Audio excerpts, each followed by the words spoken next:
Algériens de l'étranger, voici le type de logement qu'ils recherchent en Algérie. De plus en plus d'Algériens de l'étranger achètent ou cherchent à acquérir des logements dans le pays de leurs origines. Ils recherchent un type de logement précis avec vue sur la mer de préférence. Cet intérêt s'est confirmé lors du Salon de l'immobilier neuf algérien à Paris, 25-27 octobre, qui a attiré 11 000 visiteurs. Un nombre en net hausse qui démontre l'intérêt des Algériens de l'étranger pour leur pays d'origine. 18 promoteurs immobiliers algériens ont pris part à la 3e édition du Salon de l'immobilier neuf algérien à Paris qui a été organisé par Sofiane Ouab, gérant de l'agence immobilière Les Pins Immobilier. Objectif, répondre aux besoins de la diaspora algérienne dans le domaine du logement. 11 000 visiteurs étaient présents durant ces 3 jours de salon. C'est plus que le double que la première édition qui avait attiré 4 500 visiteurs, selon Sofiane Ouab. Une évolution qui montre l'intérêt des Algériens de France pour l'immobilier en Algérie. Sofiane Ouab a eu l'idée d'organiser ce salon suite aux demandes reçues par ses clients algériens vivant à l'étranger. Grâce à nos 22 ans d'expérience, on connaît les besoins de la diaspora, explique-t-il à Tsa. Le but de ce salon est d'informer les gens et de les rassurer. Les projets immobiliers proposés sont vérifiés par Sofiane et son équipe. Nous visitons nous-mêmes les projets, on ne présente que des choses vendables, on vérifie que le promoteur entre dans le cadre de la loi, explique-t-il.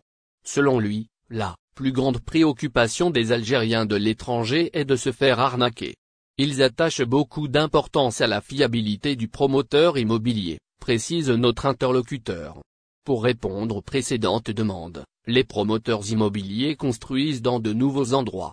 Les nouvelles villes concernées par les projets de cette année sont Tizi Ouzou, Skikda Constantine et Beni, Awa Tipazak, indique Soufiane Ouab. Parmi les villes déjà présentes dans les catalogues des promoteurs immobiliers destinés aux Algériens de France, il y a Alger, Béjaïa, Oran, Mostaganéon, ou encore Boumerde. Un logement de type T3 avec vue sur mer de préférence des projets qui s'adaptent à la clientèle qui, pour la plupart, recherche un appartement de type F3 ou T3 avec vue sur mer, ajoute Sofiane Ouab. Ce qui donne lieu à de nouveaux projets en bord de mer dans les villes de Skikda et Beni Awa. Concernant le paiement, cela se fait via les banques basées en Algérie. L'acquéreur doit donc ouvrir un compte bancaire dans une banque algérienne. Sofiane Ouab regrette d'ailleurs l'absence des banques algériennes au Salon de l'immobilier neuf algérien à Paris alors qu'elles représentent un maillon important dans le processus d'acquisition d'un logement en Algérie. Les gens demandent la présence des banques, nous les avons contactés, mais nous n'avons pas réussi à les convaincre de venir. Le but de l'organisateur est que les prospects aient le cheminement complet dans son salon. Ils viennent au salon, se rendent chez les promoteurs, ensuite passent par un comptoir juridique et finissent par le financement à travers les banques, détaille-t-il. Bien que le salon soit organisé à Paris, il attire également les visiteurs venant des pays frontaliers. Les visiteurs viennent aussi de Belgique, d'Italie, de Suisse et d'Algérie, affirme Sofiane Ouab. Sûr de Paris, l'organisateur s'explique qu'une édition a également été faite au Canada. Nous visons les pays où la diaspora algérienne est la plus présente, ajoute-t-il. Pour les motivations des Algériens de l'étranger, elles sont différentes. Il y a des immigrés qui cherchent à acquérir un logement pour avoir un pied à terre, d'autres pour soulager sa famille en Algérie, faire un placement pour l'avenir, faire un investissement ou carrément pour s'installer. Les membres de la diaspora trouvent le prix onéreux, en général, à l'exception des biens de très haut standing et se trouvant dans des zones urbaines matures. Note pourquoi le président français Macron est-il au Maroc et qu'est-ce que cela signifie pour l'Algérie. Cette première visite d'État d'un président français au Maroc depuis 2013 fait suite à 3 années d'éloignement diplomatique et politique entre Paris et Rabat. Le président français, Emmanuel Macron, est arrivé au Maroc lundi pour une visite de 3 jours, dont l'objectif est de renforcer les liens entre les deux pays. C'est une visite d'État à l'invitation du roi Mohamed VI du Maroc. Elle fait suite à la reconnaissance par la France de l'initiative d'autonomie du Sahara occidental, que Paris reconnaît comme partie intégrante du territoire marocain. Cette autonomie accorde au Sahara occidental son autonomie, les Sahraouis gérant leur propre gouvernement sous la souveraineté du Maroc. À première vue, la visite semble être purement protocolaire, mais elle a une signification plus large pour la région, car elle marque la première visite de Macron au Maroc depuis 2018. Elle fait suite à près de 3 ans de tension et à un refroidissement des liens diplomatiques entre Paris et Rabat.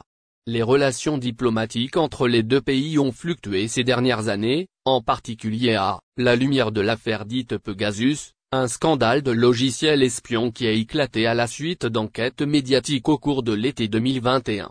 Des journalistes ont révélé des détails sur l'utilisation du logiciel espion et ont accusé le Maroc d'espionner des responsables français, y compris le président Macron, ce que le Maroc a démenti.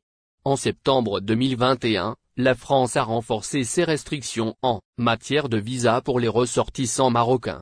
L'ancienne ministre des Affaires étrangères, Catherine Colonna, s'est rendue au Maroc en janvier 2022 pour aplanir les difficultés.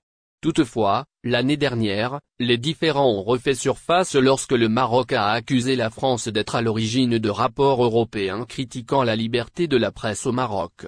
En outre, Rabat a exprimé sa frustration quant aux relations plus chaleureuses de la France avec l'Algérie et a demandé à Paris de clarifier sa position sur le Sahara occidental. Le Sahara occidental, ancienne colonie espagnole, est classé par les Nations Unies comme un territoire non autonome.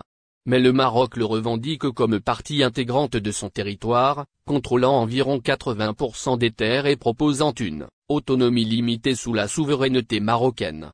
Le Front Polisario, soutenu par l'Algérie, souhaite quant à lui qu'un référendum soit organisé pour décider de l'avenir de la région. Sahara occidental, pièce centrale de la politique étrangère du Maroc. Sujet sensible, Rabat catégorise ses partenaires et adversaires et, in fine, sa politique étrangère en fonction de leur position sur le Sahara. L'administration de l'ancien président américain Donald Trump a reconnu la souveraineté du Maroc sur le Sahara à la fin de 2020, en échange d'une normalisation diplomatique entre le Maroc et Israël. Pendant des décennies, la France a essayé de rester neutre dans le conflit du Sahara occidental, cherchant à maintenir une politique d'équilibre dans ses relations avec l'Algérie et le Maroc. Toutefois, le 30 juillet, le président Macron a soutenu l'initiative d'autonomie du Maroc, la qualifiant de seule solution au conflit. Des signes de rapprochement sont apparus avec la nomination d'un nouvel ambassadeur marocain à Paris et l'accélération des visites ministérielles mutuelles en préparation de la visite de Macron. On ne sait pas encore si la France a payé le prix de sa reconnaissance de l'autonomie au Sahara et comment cela pourrait perturber l'équilibre entre la France et l'Algérie. Cela modifie-t-il le pouvoir de l'Algérie ?